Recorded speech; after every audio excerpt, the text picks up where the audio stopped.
Good Sunday morning. I'm Teddy, and you are listening to MessyMocha. Yes, I just went ahead and pulled it up. I did. So the title is BlackTea. Where did that idea come from? Shout out to the mob, all my other bears. I call it grizzlies. Please hit the like on your way in. Fair use commentary, as always. The broadcast is for entertainment purposes only. So I was reading through my mail and some comments below my videos. And this one, I think that's Jaguar. 55 minutes ago, maybe an hour ago, just over an hour ago. Tell your people how you lied. You are not an old black woman, but a blonde hair, blue eyed, 30 something year old white woman. You, not us. That's bizarre. I wouldn't expect that coming from her, but again, I haven't been out in the YouTube street, so I don't know what's floating out there. And the last time I had any interaction with Jaguar was on King World's platform when she dropped off. In case you hadn't seen it, when the cameras were rolling, when the police were approaching my home, just like they were approaching yours, I stepped, to the door. I've been black since the day I was born and have brown eyes, not blue. And yes, I just had a birthday. So, wow. Okay, so I think there's a picture of a Caucasian woman, white woman, who appears to be 30 something with my name. Or I could say with, I'm older than her, with names that are similar, my name, her name doesn't belong. You know what I'm saying? Yeah. And I think I didn't look too close. Maybe she does have blue eyes. But why is this being floated, Jag? This sounds like this sounds like it's coming from an old email that was circulated back around in January of 2022, if I'm not mistaken.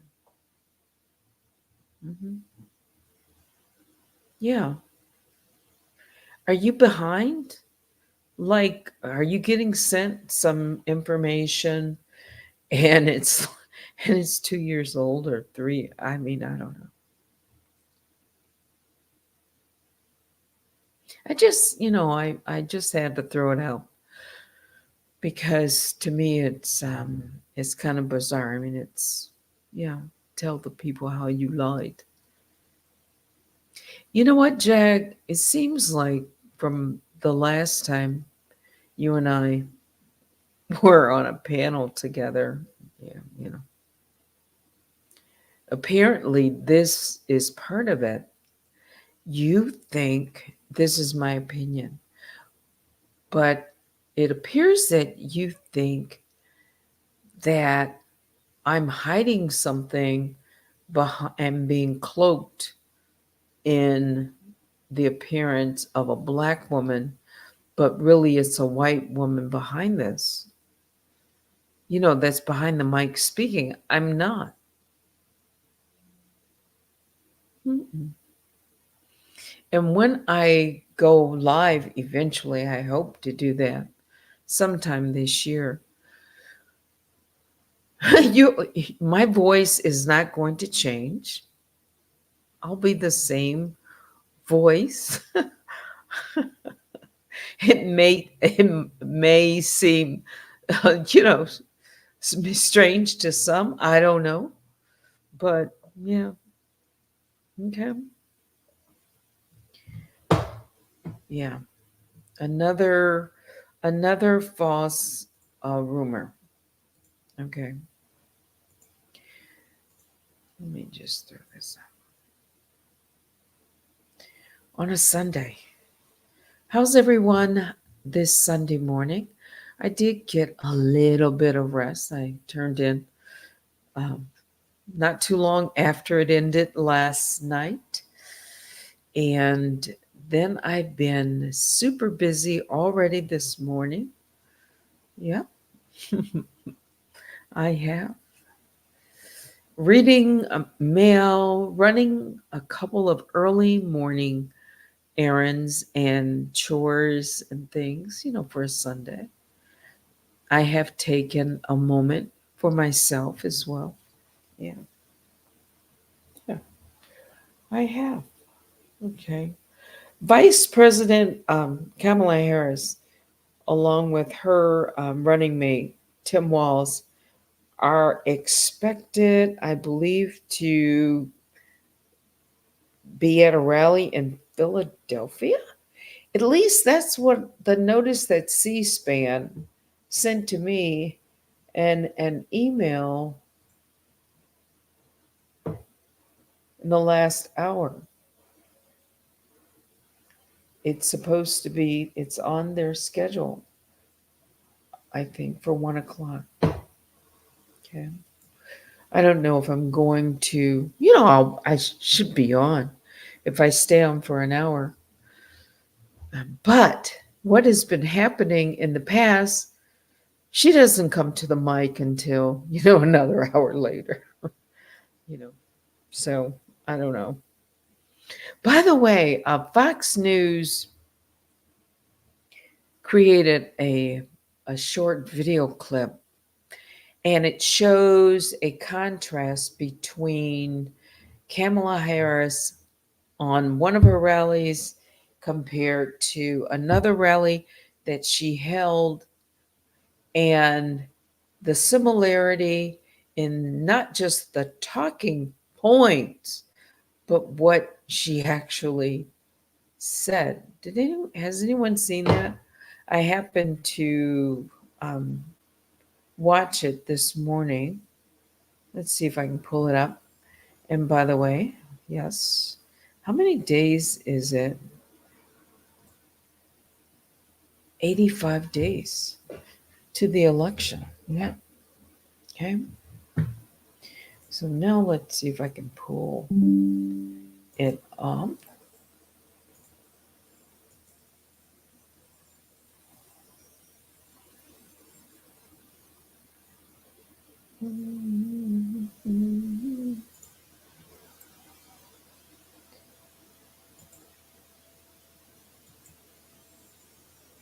Is this the one?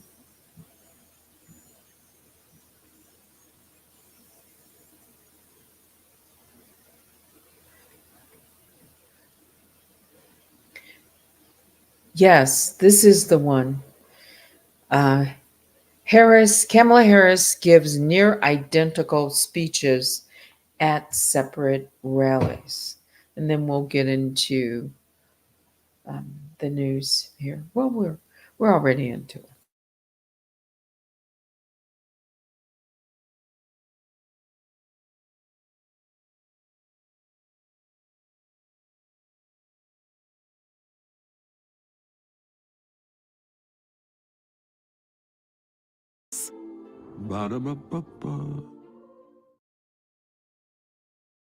Gianna, let's and everybody else here, let's take a look at the montage of Kamala Harris sounding like she's on a loop. Let's play it. It really is good to be back in Wisconsin. It is so good to be back in Michigan. Listen, let me tell you, I am clear. The path to the White House runs right through this state. And listen, I am clear. The path to the White House runs right through this state. I took on perpetrators of all kinds. I took on perpetrators of all kinds and had a summer job at McDonald's. I had a summer job at McDonald's. So hear me when I say, so hear me, Detroit, when I say, I know Donald Trump's type. I know Donald Trump's type. And are we ready to fight for it? And are we ready to fight for it? And when we fight, we win! Gianna, that's some outstanding producing right there. All right, so the guy that they showed, I believe he produced that. Let me pause for a minute. Hang on, guys, hang on.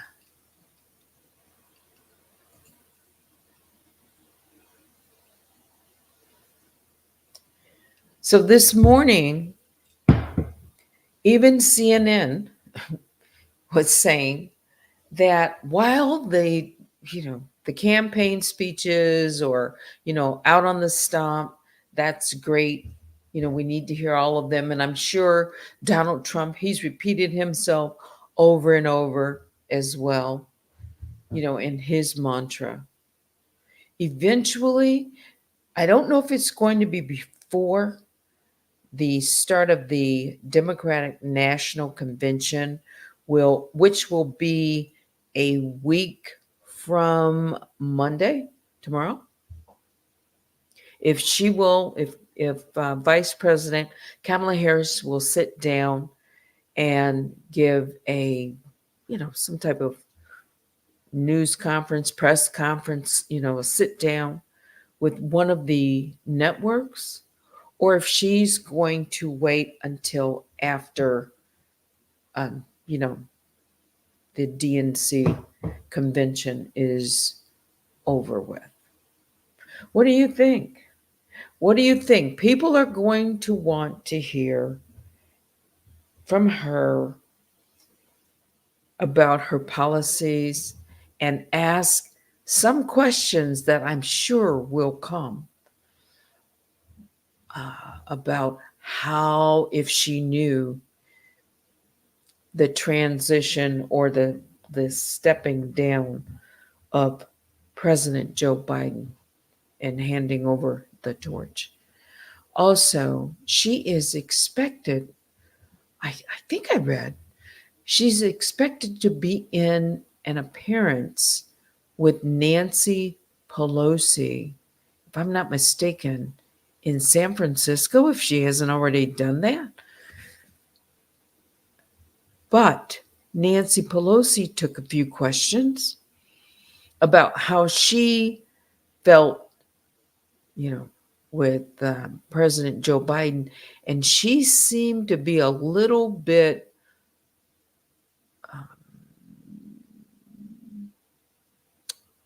she avoided, directly implicating herself as asking him directly to step down. Yeah. Okay. All right. So Vance accuses Walz of lying about his own record. I think I have that clip as well. The GOP VP pick says his Democratic counterpart lied about serving in the war. A Harris campaign spokesperson said Walz misspoke. So they have, walked it back, and Dana Bash asked JD Vance about several things. Let me see if I can play that. Let's see if I have it here.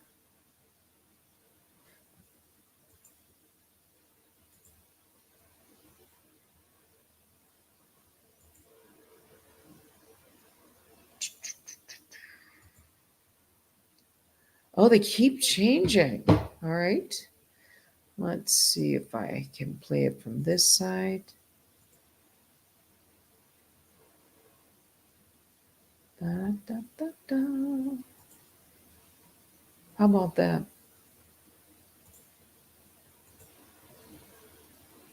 Let me go back.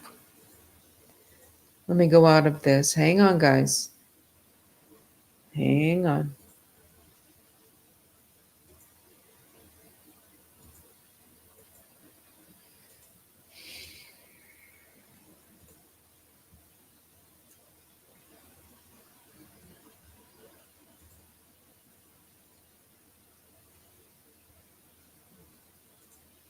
I had it up.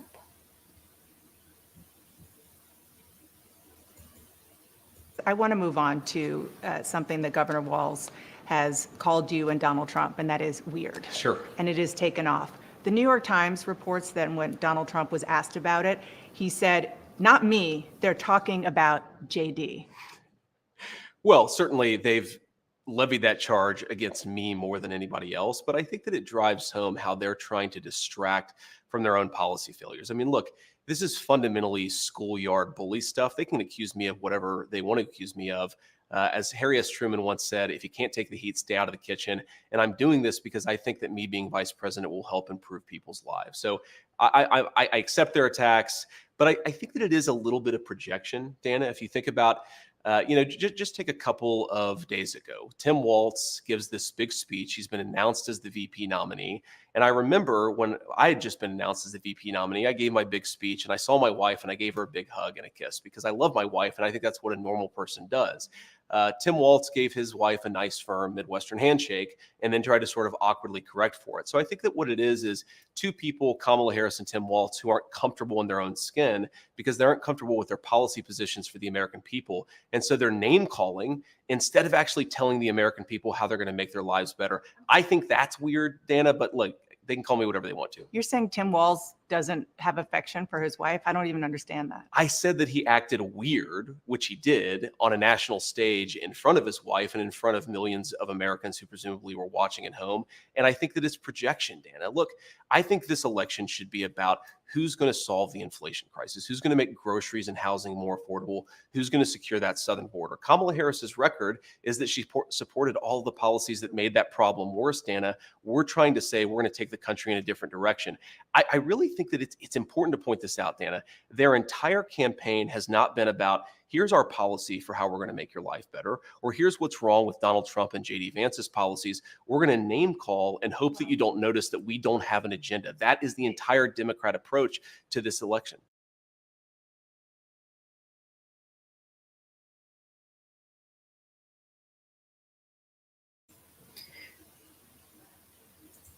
All right, so I paused that. Republican Vice Presidential nominee J.D. Vance sought to turn the tables on Democratic rival Tim Walz, asserting that the Minnesota governor is the one being weird. Okay?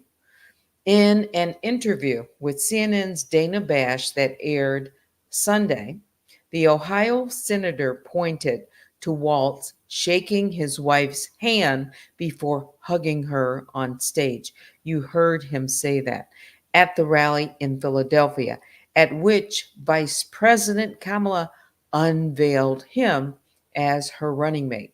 Vance accused the Democratic ticket of a little bit of projection, contrasting how he hugged and kissed his own wife after his first speech as the Republican vice presidential nominee. Tim Walz, for his part, gave his wife a nice, firm Midwestern handshake and then tried to sort of awkwardly correct for it, Vance said. I think what it is two people, Kamala Harris and Tim Walz, who aren't comfortable in their own skin because they're uncomfortable with their policy positions for American people, he said. Now, showing affection for your spouse or your partner, he said, he loved his wife, Vance said. I think Tim Walz has been married, much longer than J.D. Vance, if I'm not mistaken. He says he loves his wife. He has a family. What's weird about that?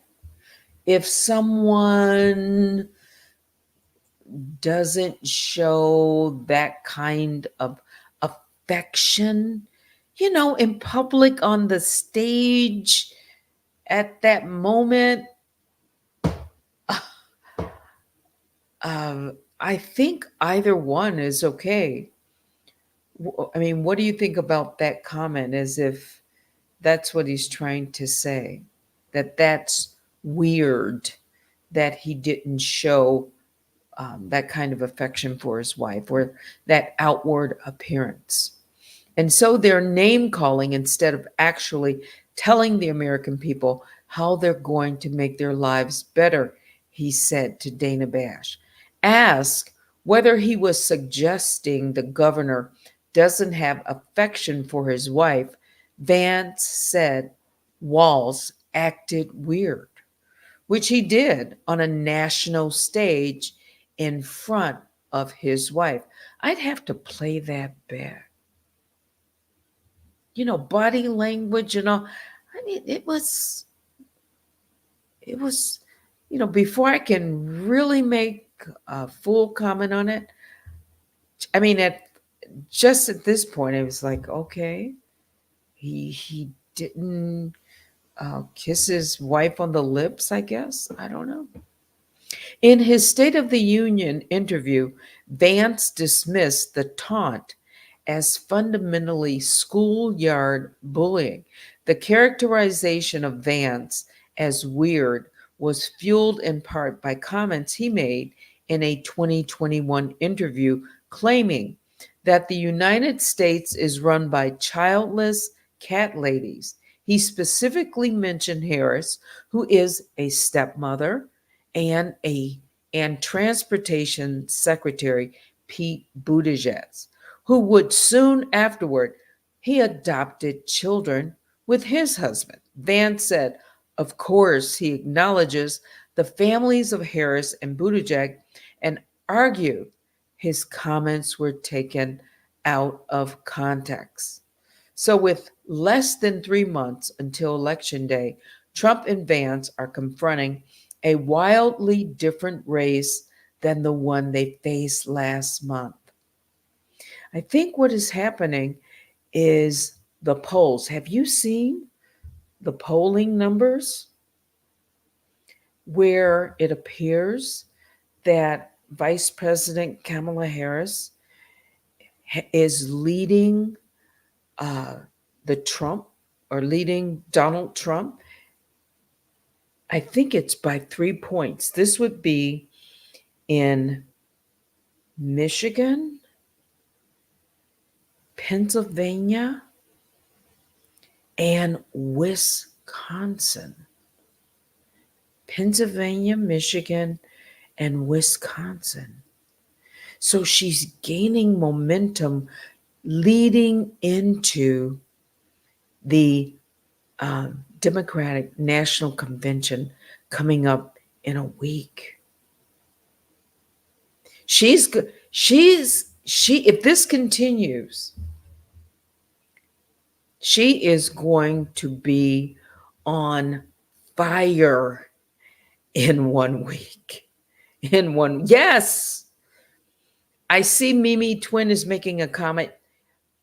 Yes, the sentencing is set. It didn't get pushed off anymore.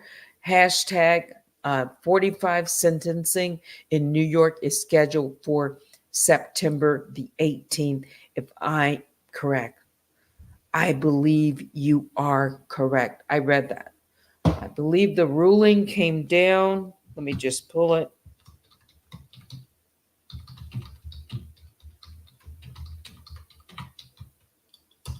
Is set.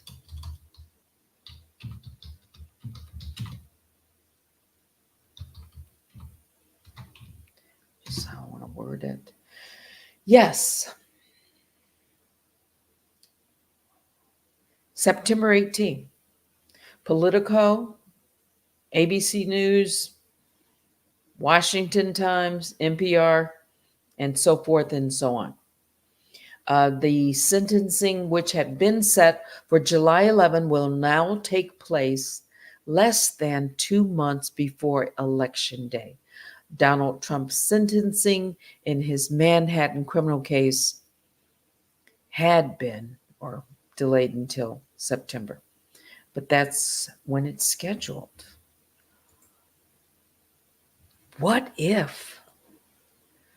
What if? I don't even want to guess. I don't even want to guess how that might affect the election unless he's given some time. You know, even if he's given an ankle bracelet on, one of the counts, there's 34 of, felony charges, counts. Guilty, guilty, guilty. I don't know how that's going to fall. All right, so then back to this. Let's see. Isn't he the one who showed up where VP Kamala Harris was and said a few things that he should have swallowed? Let me start from the top. I can see a number of people are joining me on this Sunday morning. Let me shout out a few of you. And by the way, shout out to the moderators, Vicky Black and Baby Juju. I see McClurg, Too Hot to Handle, Miss Vaughn 50. Let's keep going down. Good morning. It's now afternoon. Love wins. Happy Sunday. Happy Sunday to you. Deborah Driver's Diary says good morning. Teddy and Bear Cave. She's been using the same speech at all the rallies. What about it? Same with Walz. At least she's speaking coherently, yes, about policies and the future of the nation. Agreed.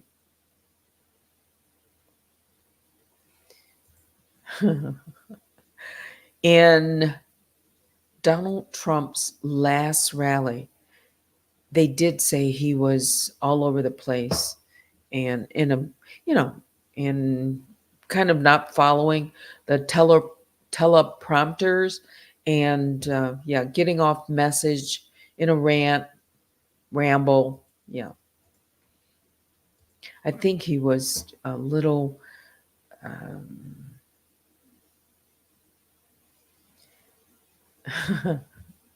when he saw the crowds that have been showing up for the Harris campaign, it's kind of got him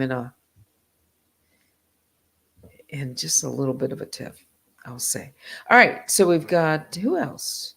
Evie's Court says, happy Sunday, Teddy and chat. Love the political information. Glad you're enjoying it. You don't trust him for vice president. That would be, let's see. I don't want to assume it's Vance, but I'm kind of thinking. Didn't see a comment before then. So let me know if I'm making the correct assumption. Maybe because we were talking about Vance.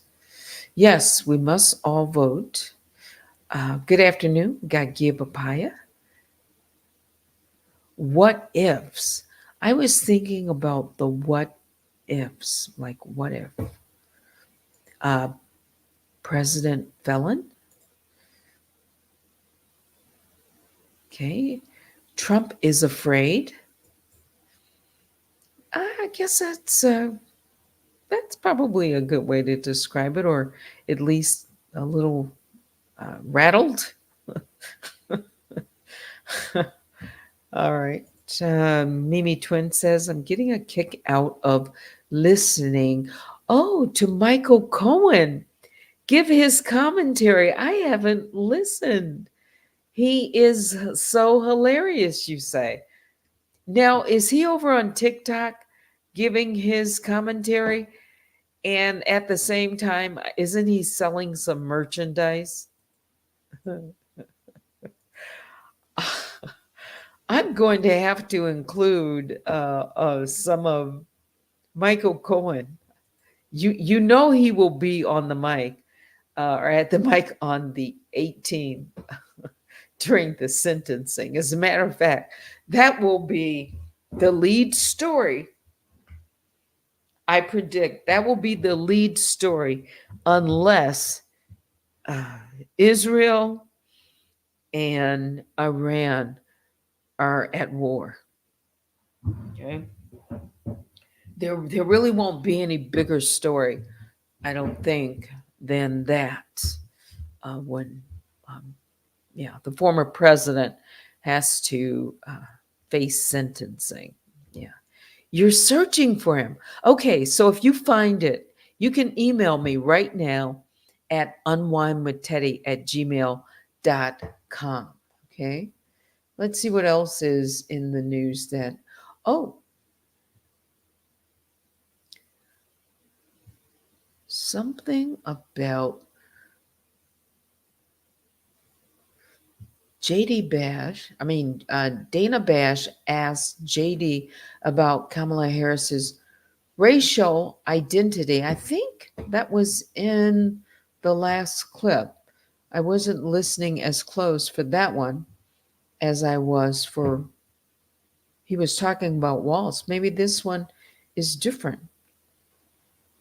Let's see. So I think that what it is two people, Kamala Harris and Tim Walz, who aren't comfortable in their own skin because they aren't comfortable with their policy positions for the American Okay, I people. heard that. And so they're name calling instead of actually telling the American people how they're going to make their lives better. I think that's weird, Dana, but look, they can call me whatever they want to. They have done both. They have both policies, and they are trying to define Dana, you as well. If you go to Kamala Harris's campaign page right now, they still don't have a policy. Well, let's talk about policy policy positions versus about what they're going to do. I think that's really.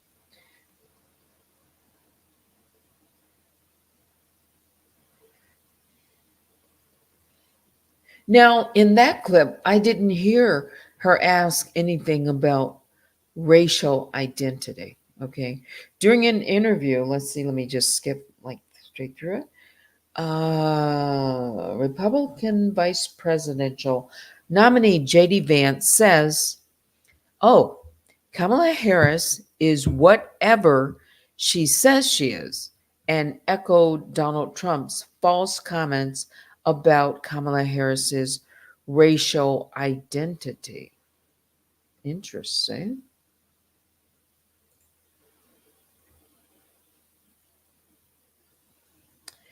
It would be more of the same of what he echoed here, what Donald Trump said at the NABJ, the same thing. Okay.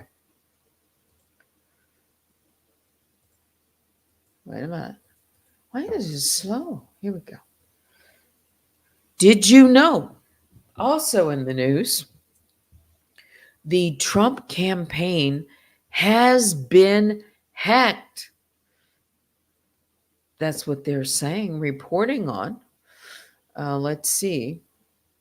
So, former President Donald Trump's campaign said on Saturday in a statement that it had been hacked. Politico reported earlier Saturday that it had received emails from an anonymous account with documents from inside the Trump campaign operation. These documents were obtained illegally from foreign sources hostile to the United States, intended to interfere with the 2024 election. If you remember in the last election, was it Russia that, I'll just say allegedly, that had been accused of tampering with U.S. campaign or policy? Chung pointed to a recent report published by Microsoft that said Iranian operatives had ramped up their attempts to influence and monitor the U.S. presidential election by creating fake news outlets targeting liberal and conservative voters and by trying to hack an unnamed presidential campaign. And you know what? With AI technology, that would be, I think, easy to do. Also, to impersonate, these robocalls, the voice, perhaps, of Donald Trump or any of them, any of the candidates.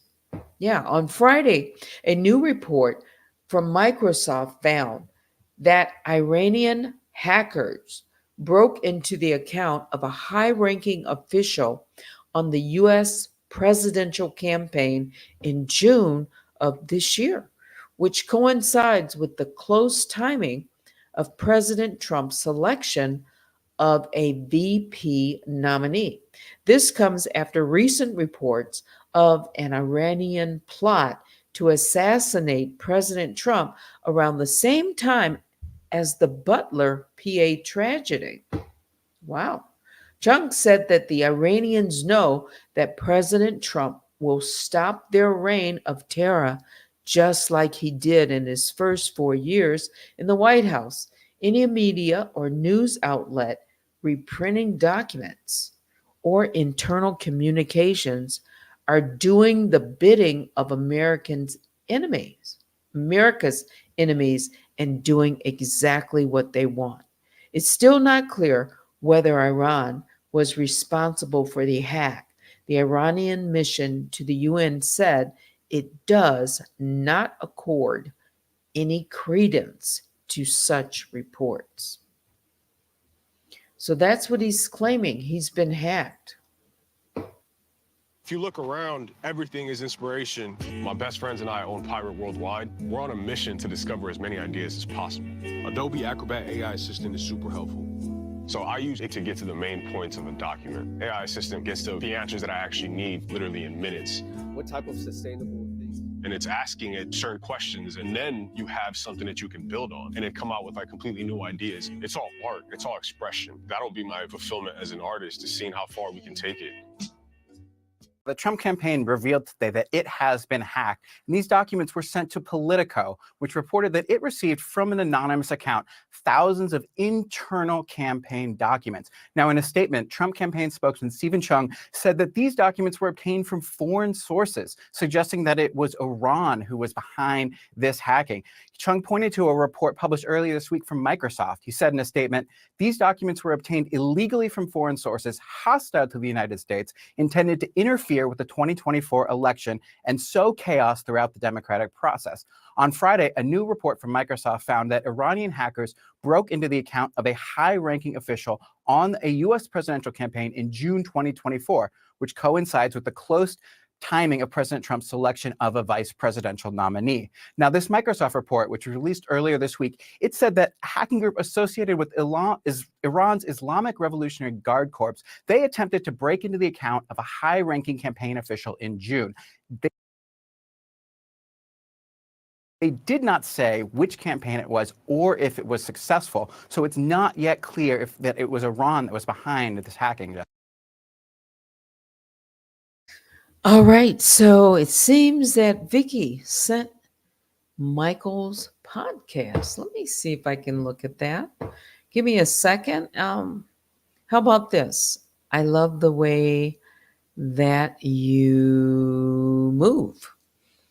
You know, it's like trailing across this track, the name. Here it is.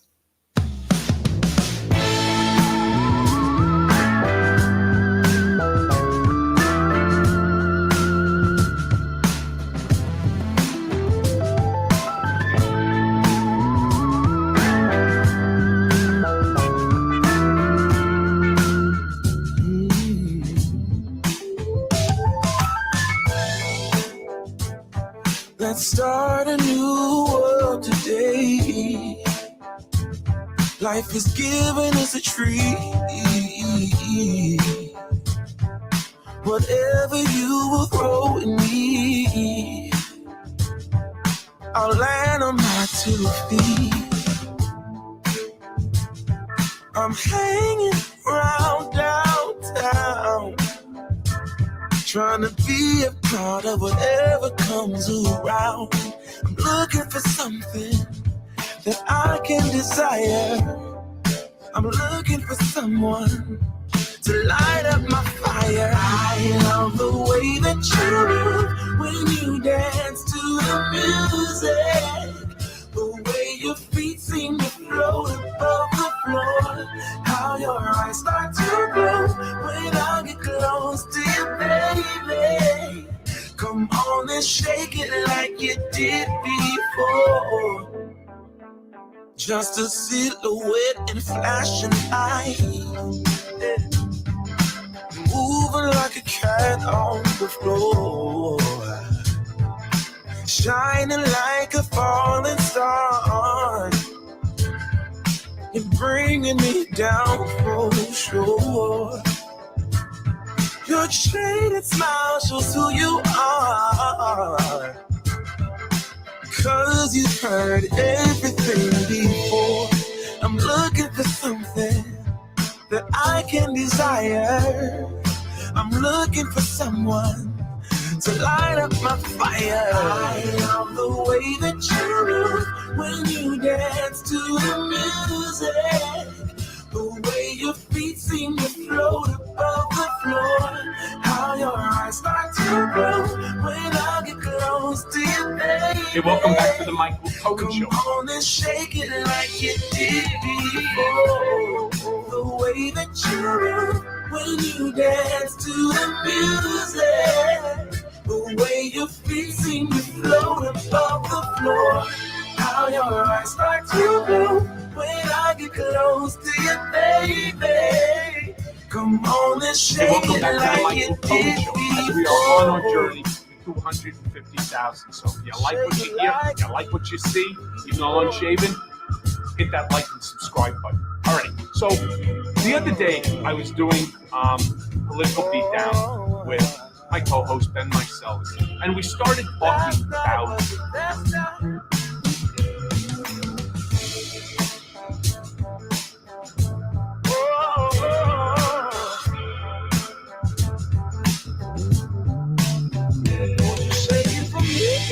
Hey, welcome back to the Michael Cohen Show.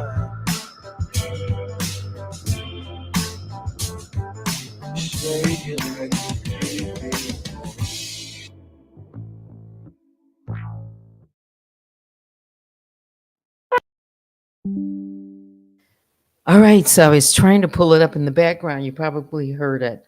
Let's see.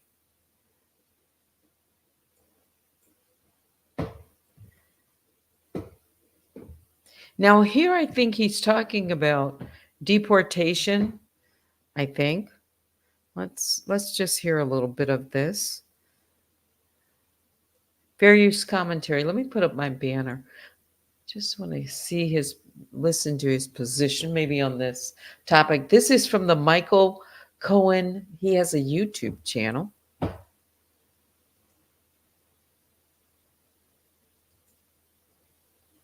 Doing political beatdown with my co-host Ben myself, and we started talking about Trump and the threat of mass deportation. So first I want you to watch this clip, and it's really important. This is one of those topics that's just not being discussed nearly enough. In fact, I think I'm like the first one that's really bringing this to the table. This is real serious stuff. So let's watch that clip, and then you're going to get my full reaction. He says he's the first to bring it, so I just wonder. I'm going to play maybe just this part of the clip and see what he's saying. Judge Evie says, "I'm so proud of Cohen. He did his time." He did his time, didn't he? All right, let's hear it. Michael Cohen, let's see what you had to say. And you'll understand why I say it's as important as it is. I do want to just finish by saying something that I talked about before. And it's really something that you don't hear on other stations. You don't hear it, outside of the Midas Touch network, the family of podcasts and shows here on Midas Touch, including, for example, my YouTube channel that Ben was talking about before, or our Patreon. Go subscribe to Michael Cohen's channel. Michael Cohen, don't strike me. This is for educational purposes. Just want to see what your opinion is on this topic. I want to go back into this concept of the mass deportation. And I want to direct this conversation to the thousands of people that are right now with us live. Okay. If somebody told you that they were coming for you and your family, and they're going to round you up, and they're going to put you in an internment camp, and everything that you worked for, everything in your home, right, from your dishes to your clothing, from your artwork to your whatever. I think he's referring to the first day of Donald Trump gets into office as the president. He said one of the first things he's going to do is round up, illegal immigrants and deport them. To the food that's in your refrigerator. They're taking you out of your safe space, of your home, of your environment, you and your children and your spouse, and they're going to put you in an internment camp, and they're going to send you someplace, a place that either you've never been in your entire life or you haven't been there in decades or whatnot. What would you do? Would you not fight like hell? Oh, well, they will be going to a place that they're familiar with. So maybe you're talking about another group of people, but in addition to this, but I know you're just giving an analogy. In order to protect your family, to protect your property and your belongings? And I think the answer is yes, you would. I know I would. And how do we protect ourselves these days? Well, you go ahead and you armor up, right? You go and you get yourself some firearms. He's not a proponent of that, is it? And a whole bunch of ammunition, and maybe you start getting yourself some Kevlar outfits, and there's 20 million of you. There's 20 million people. So now you're going to have fighting going on between 20 million civilians or so who are there to protect themselves and their family and their property against military. And you really think that there's not going to be a whole bunch of additional casualties? I heard someone say if Trump gets into office, it's not going to be quite like what happened on January the 6th. It's going to be worse, like a civil war. Have you heard that? Rear Groove says, well, that would be a trigger and a disturbance to Jewish diasporas. It would be. Evie thinks it's a fact. You agree with him already so far. Let's continue listening in to his comments here. In crossfire, because these people aren't going to go willingly.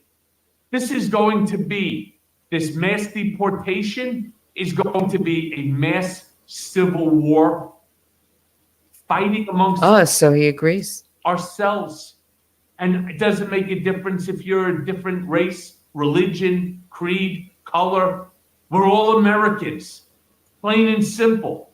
And the fact that they are now out there espousing this notion of mass deportation as if this is something good, forgetting about, again, the stock market and causing that to crash, that's which true. Of course it will, the instability and so on. But holy shit, this concept of mass deportation has implications far greater than Donald Trump can ever imagine.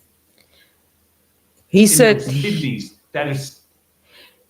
this is something to talk about. I agree with him from that point. sitting inside This his isn't skull. being talked It's about unbelievable. enough. So I want to kind of break this down again, and I think I went through it with some specificity. You know what? I think I missed the clip. This is 428. Did I skip the clip? Let's see. Who were there to Wait a minute. So be told that these people ever turn around, it's going to go different directions. Sorry. This concept of mass deportation has implications far greater than Donald Trump can ever imagine in those kidneys that are sitting inside his skull. It's unbelievable. So I want to kind of break this down again, and I think I went through it with some specificity. Fair use But commentary. As of April 30th of 2024, Okay. the United States military, and you could Google this and look it up, the United States military has a total force of just about 2.8 million people. Now, Okay. mind you, that includes active duty members, reservists, National Guard members, as well as civilians. All right? It comes out to about 2.8 million people. 2.8 are going to be told, and I don't believe that many of those 2.8 would be willing to do what Donald would direct them to do. Again, these mass deportations. We really need to put this into perspective. I mean, do you really think on day one, wait a minute, We let me have- just pause him like that. Do you really think on day one, even if Donald Trump wins the White House, all right, and there is this transfer of power, and I did see someone saying if Kamala Harris, Vice President Kamala Harris, if she wins, there would be civil war. I think that's what you're saying. But do you think on the very first day, if Donald Trump were to become our next president, that this would be so smooth, even if he called up the military, even if he called up the national? I mean, what are they going to do? Round them all up and put them on buses? What? It would have to be an orderly. He's just not going to. What is he going to do? Just start going to people's homes and rounding people up? So, if what Michael Cohen is saying here, if we believe that to be true, people are going to be arming themselves. People are already arming themselves and preparing, allegedly, for that to occur. That would be, in my opinion, the bloodbath. Somebody would get hurt. Seriously. Can you imagine a civil war in this country? We haven't seen a civil war in a long time. Yes, Elon Musk does have a lot to say. He does. You know what? Listening to it and really thinking about it, I mean, really stopping right now, that's kind of scary. Judge Evie says, Cohen knows the game. Please protect your families. There will be no one to call for help. Does that mean people need to be stocking up on all kinds of supplies? Yes, there you go. Love wins. Here we go with a lockdown, martial law. You can't leave your home.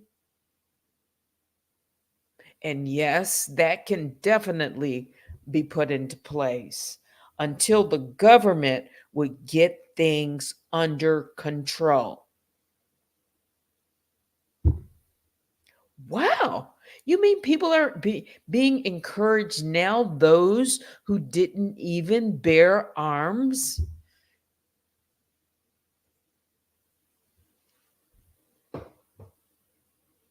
That would be hysteria that would be going on. It would be bedlam. Never heard a politician, forgetting about somebody who wants to run for the presidency of the United States, we have never heard any one of these people ever turn around and say that we need to build internment camps. That was something that went on during World War II. Is that what he's saying?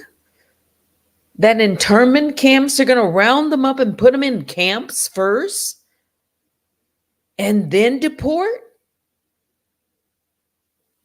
Round up all of these people into these mass, just herd them into these camps. I just simply cannot picture that. That sounds like another country we know about that happened. I don't even want to say his name. Is he speaking in code? Is it like Americans read between the lines?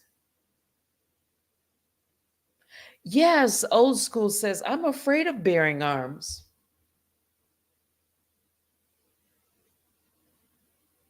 Oh, Deborah Driver says, let's not forget the Muslim ban from Trump's first term.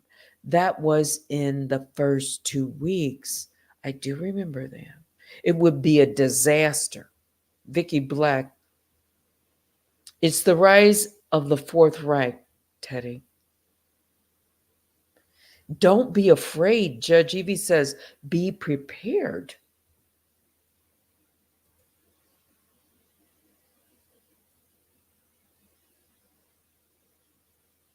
Okay. So the influx of migrants coming across the border is dominantly or predominantly in the South and West, Texas, those border, California, all of those, throughout there. And then disbursement or some have been, flown to a huge amount, New York. So I'm just kind of thinking about where these pockets, the majority, if it were to come to that, where would it start? Certainly in the South and West, New York, California. I don't think Florida. Florida's, Florida too. You saw it on Lifetime. Yes, but not all counties agree with Donald Trump.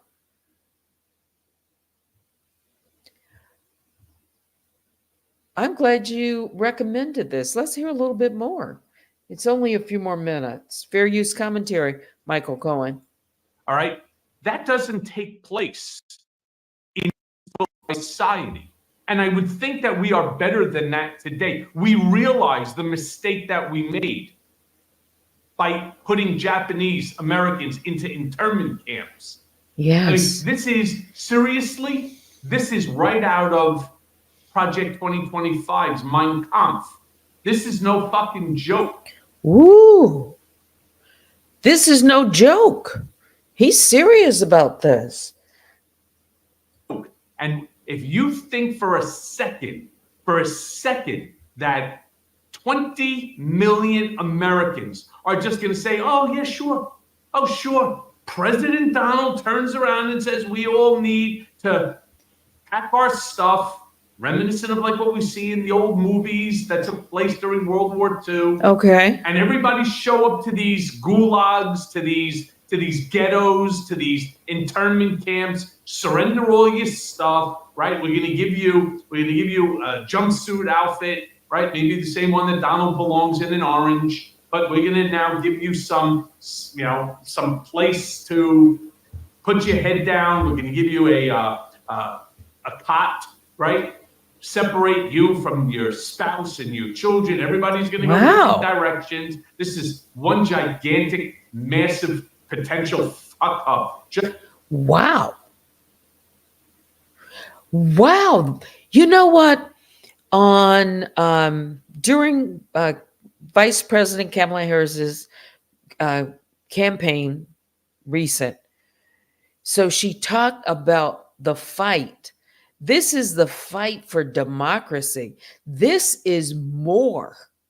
This is more than the presidency. This is for the United States the way it exists today.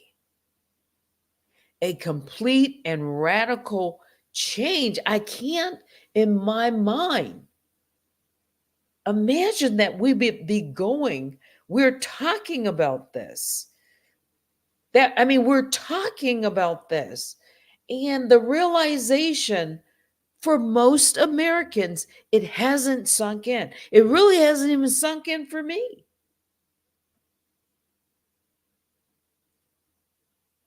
That we could be facing a time that would be a crisis in America.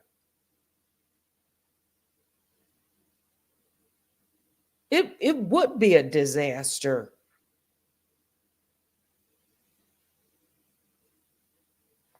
Let's hear. Just in terms of the way that they want to run this thing or the way they talk about it.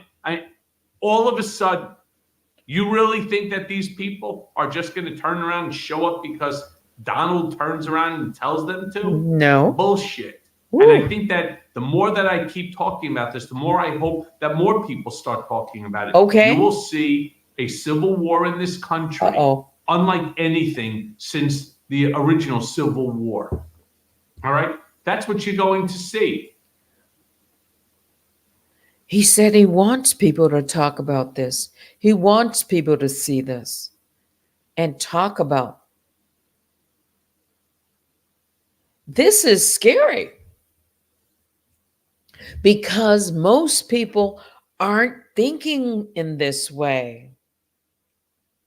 Think about the major cities where the migration is taking place. Okay. In urban areas is where a lot of the immigrants live. I can tell you right here in Detroit, there is Southwest Detroit, where a lot of Hispanics, Mexican Americans, citizens, but certainly families are living, not only in Southwest Detroit, by the way, not only there, because if you've heard of this, was some years ago, this happened in Novi, Michigan, which is a couple of communities away from me, if that, all right, where there were some migrant or, workers. They were staying in a house in a basement. There were more than 7. There was a fire and they were killed because they were all packed in the basement. So wherever they are, that would be crazy. That's what I'm saying. Where would they put them? How are you going to round up millions of people and deport on day one? There is no chance in the world that 20 million armed Americans, and they will be armed, even if they're just armed with baseball bats. All right? Yeah, I'm sure the military will take out 10, 12. It's going to take somebody running through. You got a 10-to-1 just about, right? Or an 8-to-1 ratio. They're not going quietly into the night. And I'm so shocked that more people have not talked about the damage that this stupid slogan, this stupid concept, this concept that was just created out of hatred and divisiveness and racism and so on, created out of the things that we have tried to do or to aspire to be better. Wow. All of a sudden, this is going to create a civil war. And here's the worst part. All right. While one group is fighting the other group, Okay. what happens to those people that are caught in the middle, the crossfire? What about all the innocent Americans that are going to end up? Because rest assured, I am as certain as I am that I'm sitting here talking to you. Oh.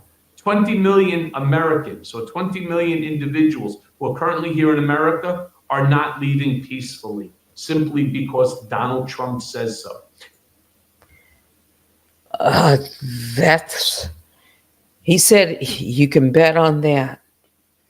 It's not going to be a peaceful, turn in your arms, show up at this location, and Oh, wait a minute. Which Abbott, Governor Abbott of Texas? Wait a minute. I'll let this finish out, but there's something I gotta remember to talk about, and it has to do with immigration. This, in and of itself, goes to show you the fact that he doesn't study history. He doesn't care about facts. He doesn't forward think, and the people that are surrounding him don't forward think either about the repercussions. They're saying it to gaslight and only gaslight. And it's why I constantly turn around and say he is so the wrong man for the job. He was the wrong man in 2016 through 2020, as we all learned, and he will be an even worse man in 2024.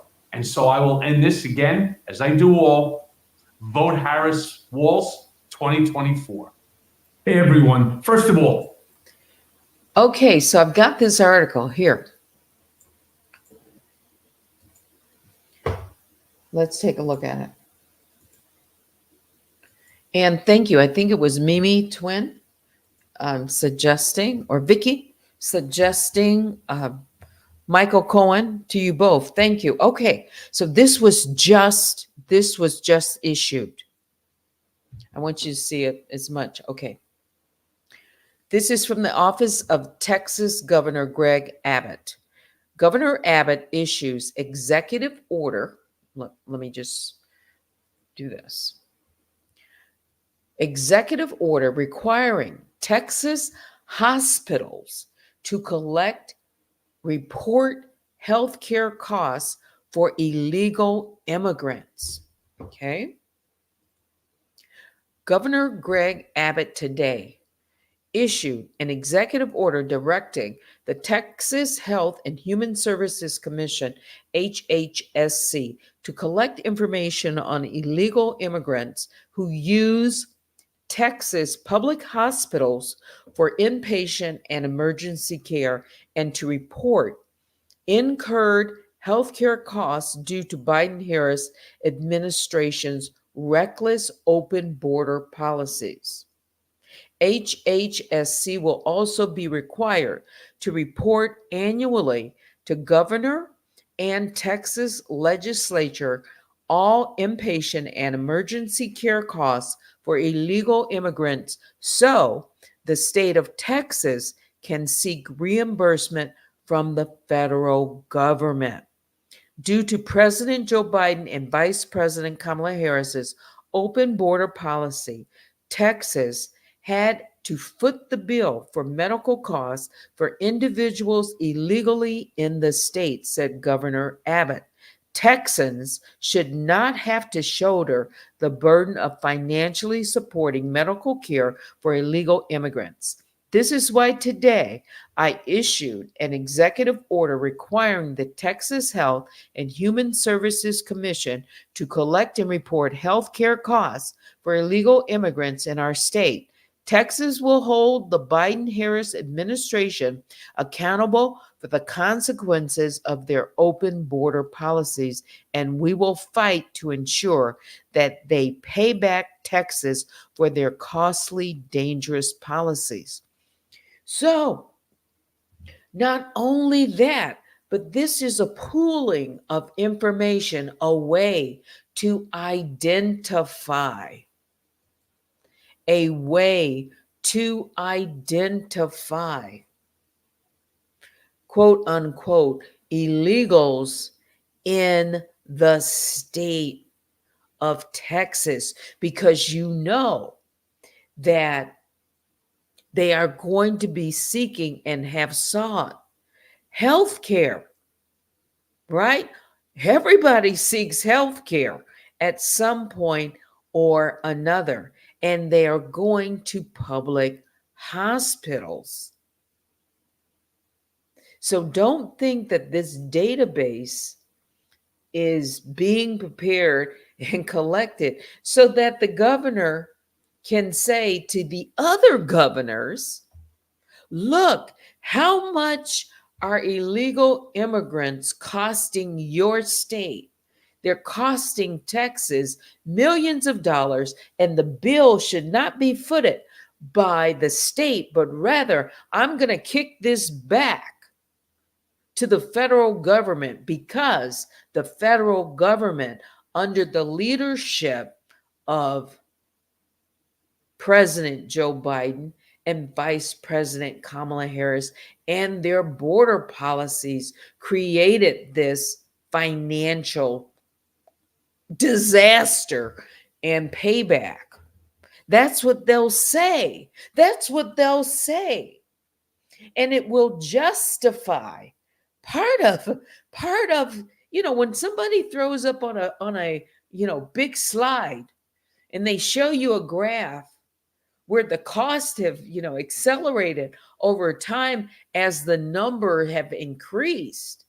And if they can reduce that cost, then they're going to be selling it to whose pocket is that going to come out of? It's going to come out of the taxpayers' pocket. So they're going to certainly send this message out. And that's why they're talking about it today.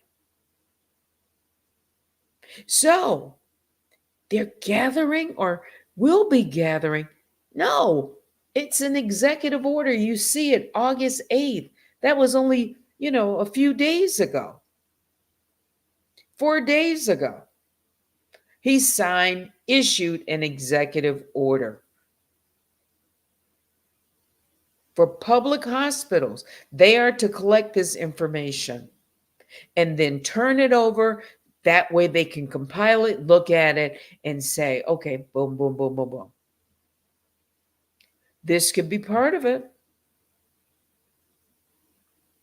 I hope that people don't start, panicking and causing like mass hysteria. The closer we get to, the election,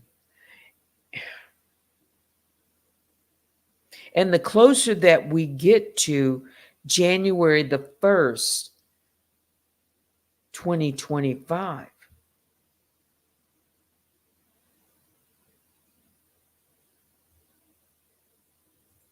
Vicky Black says, McClurg, yes, that would be devastating. As Americans, I could not imagine. Would you want to be in the streets? Would you even want to put yourself at risk to be caught in any crossfire? Even if it, let's say it, it broke out in certain, parts of the country. Now it's probably not going to break out, in some of the more rural, places you've never heard of before. I'm talking about the major cities, where those are. You just named your top 10.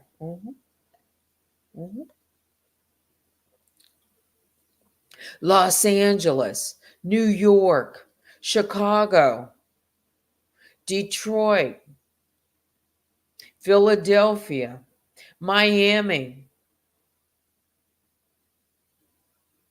Houston. Just go on the perimeter. And parts of the Midwest. That's all you have to do. Cleveland. I think I've named 10 or close to it.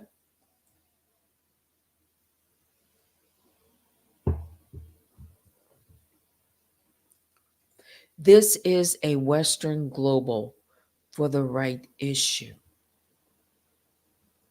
What is this about Social Security SSD? Anything else to go in his pockets?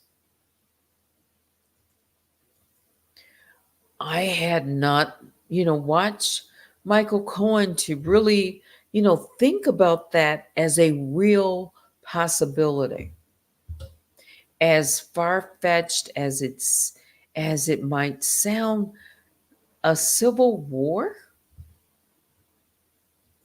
Do you know how many Americans died in the Civil War?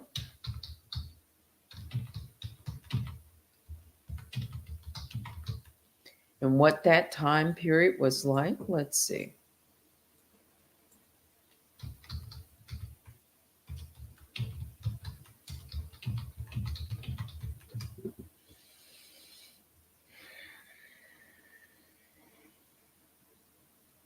The American Civil War between 1861 and 1865. There were 10,000 battles and engagements were fought across the continent, from Vermont to New Mexico and beyond. The 4-year struggle between the North and South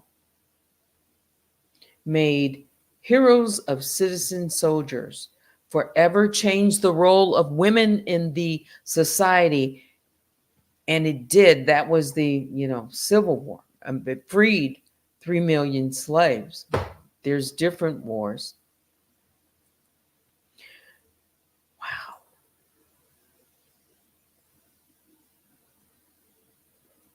I said, how many people died in the war, in the Civil War in 1861 to 1865? It was a bloody civil war.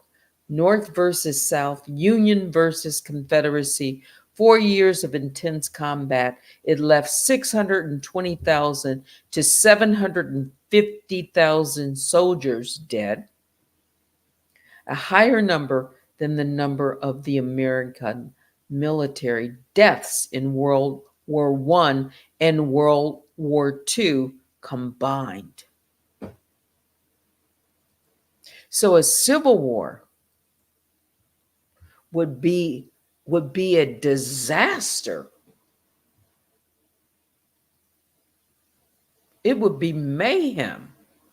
There would be massive casualties. So I certainly wouldn't want, a civil war.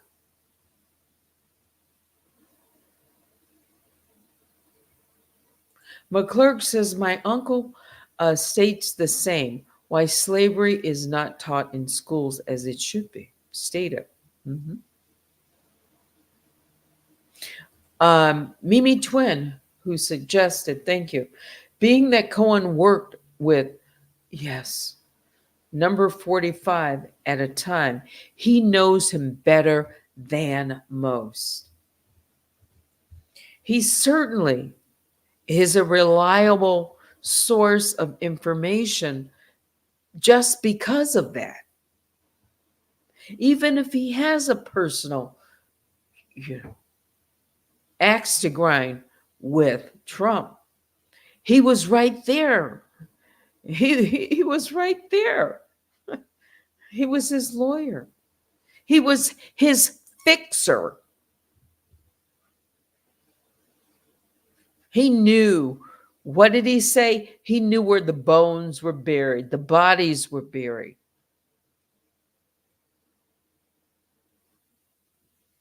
Why elder stories are most important to listen to. Absolutely. Rare Groove says they are using the voices of the poor, lower class to gain votes because they are oppressed.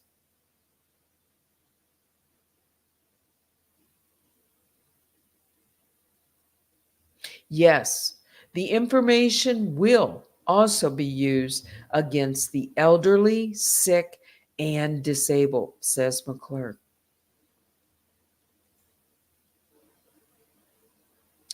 Just imagine for a moment where we are today versus 1865. That's, think about technology and the impact on the grid, on the energy grid. What could happen? They could easily control the energy reserves, grid by grid. Or while this is going on, what about the rest of the world and the opportunist who would be looking at the US vulnerability in that, if that were to happen? If we take our eyes, off of the what else is going on, and then we have our own infighting, we're so involved with this, it could be a catastrophe. Not to mention that there is rumblings of, nuclear weapons. The whole, other side of the world is on fire, basically, or could be in the Middle East. And we're talking about we're talking about like what's going on right now. They're talking about a war could start, or at least an attack could start by Tuesday. I was listening to, because of a specific, Jewish, I believe it's on a Tuesday, anniversary. Let me see. Of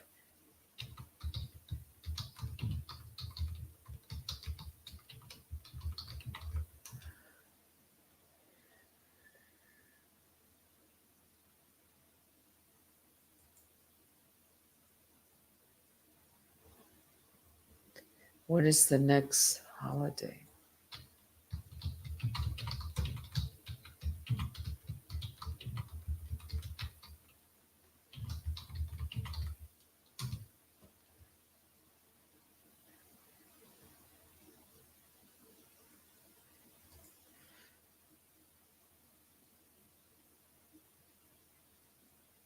It's not a holiday. There's something that's going to be celebrated, or anniversary.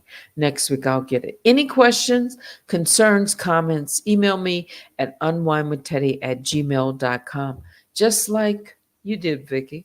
Just like you did. And sending an article, something that you think is important to talk about. Yeah. All eyes would be on the United States. And think about it.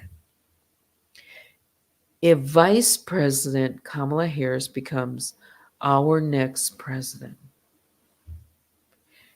her first term in office, it's already going to be historic if she becomes our, next president. But it could go down as one of the most historic times in our lifetime in, politics. Yeah.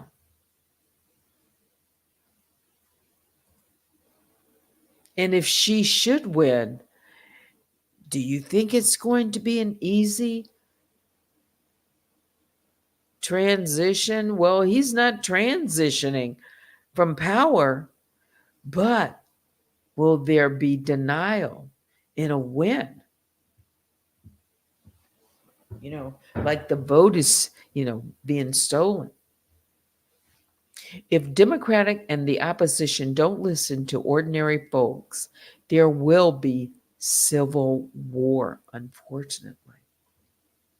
How do we protect ourselves? How do we protect ourselves? One is become aware so that we know, but how do we seriously protect ourselves? What are you going to do against if you've never lived through a riot, and I have. I lived through the 67 riots. And as a young girl here in Detroit, to see armored tanks rolling down your street where you ride your bicycle is not a joke.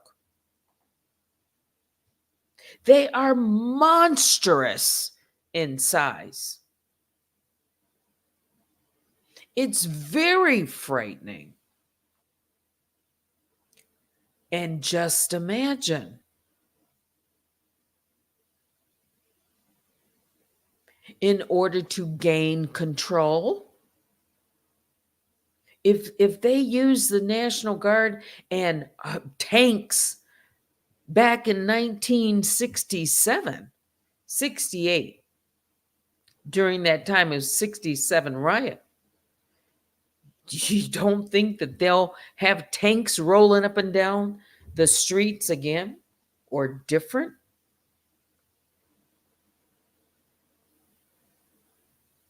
You've seen them when they have to like go and, knock down a drug house, right?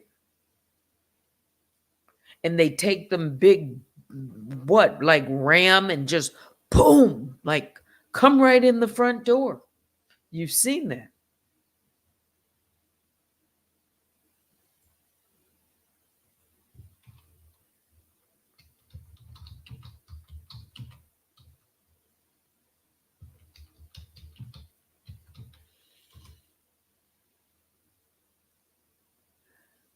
With a battering ram, that's what it's called.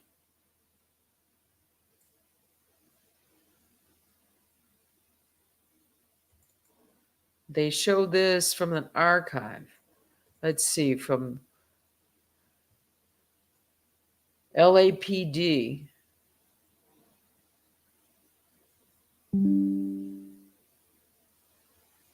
Battery rams.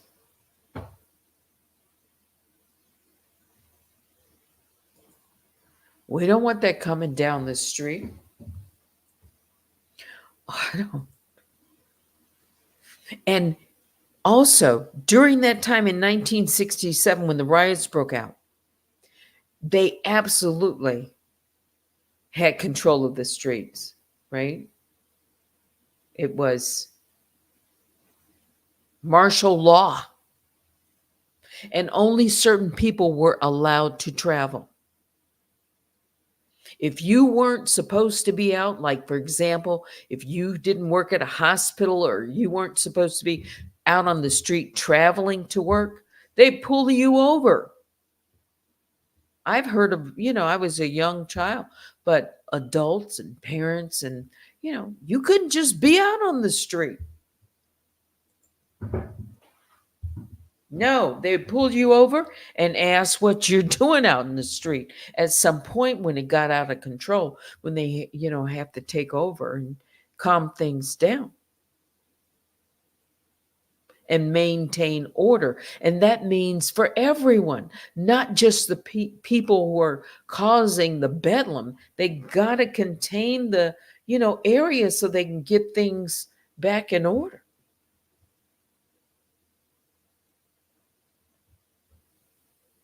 McClurg says second was World War I, Third Empire was World War II, and the fourth right of empire is World War III.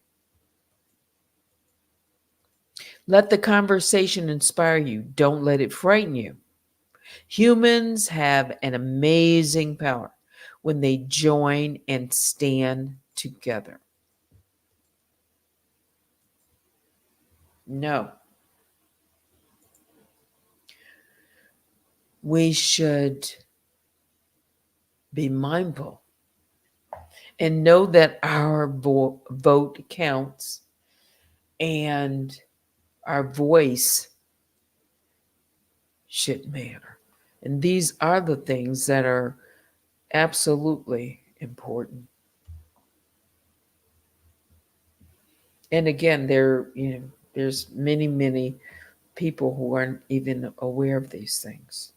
Just what are they going to do? They're going to have to. I just can't imagine that. Yes, your voices are so very important. Okay. All right. It is 1:17, an hour and 31 in. I appreciate all of you. Let me look at and thank you again, Vicky, for sending that Michael Cohen's on Trump's and the threats of mass deportation. That was very insightful. It was. Who is this? Oh, all right. Let me read my mail. I've got a little bit of mail. I'll be right back. And then we will wrap things up. Let's see.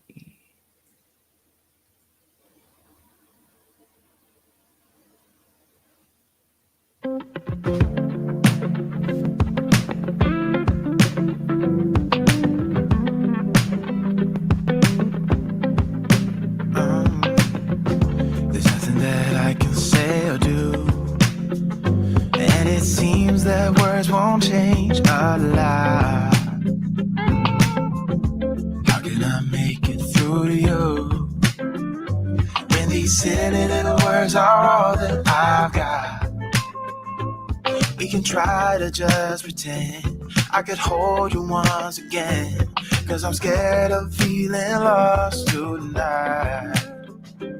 When I wake up, it's you that I think of. It's true, it's so obvious, but I'm holding back because you don't want me like I want you. You don't feel me like I feel you. Oh no. And I must confess that you don't touch me like I touch you. Never blush, baby, when I kiss you. But you don't. And I must confess that I wish I'd find someone new and forget about you. Forget about you. Forget about you. Forget about you. Forget about you.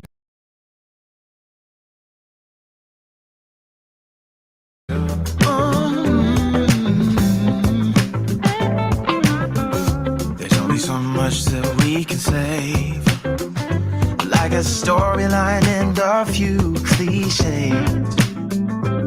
When we break up, it's true that I'm making up this through. I don't wanna pass the buck, but we're in this place because you don't want me like I want you. You don't feel me like I feel you. Oh no. And I must confess that you don't touch me like I touch you. Never blush, baby, when I kiss you. You don't. And I must confess that I wish I'd find someone new. You're the sweetest love I ever had, and missing that is why I feel so sad. I've been holding on in case there was something we could fix, but it's over now. Yeah, it's all over now. Yeah.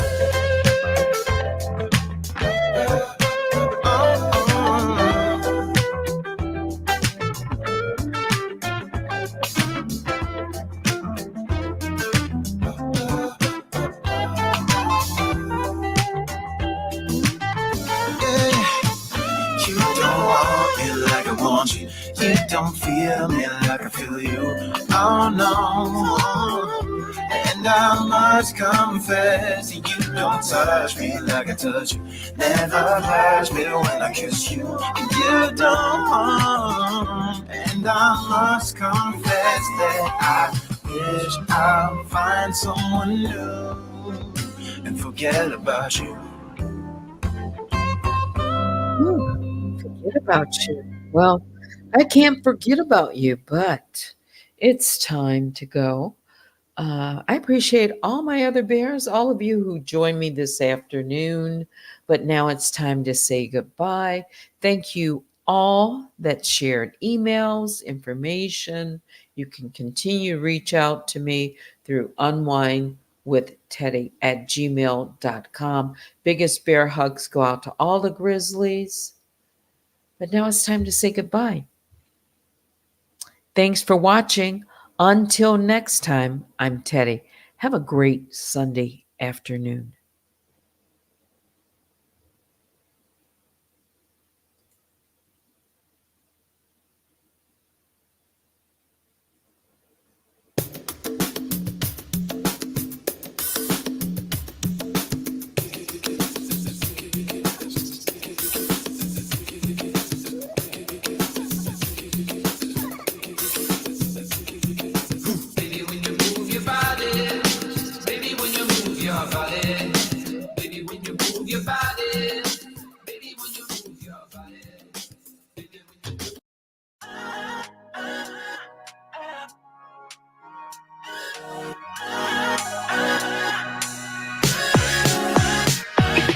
Days move on like all the time, and my highs and lows are worse in the evening. Then you come around, spin my world upside down, taught me how to fly higher, higher. 'Cause when you spin me all around, I can't stop the feeling, and it's true, I'm in paradise. It's hard to believe it, 'cause when you spin me all around, my head stops to reason. So please help me understand. You wanna stay with me now? You wanna stay with me now?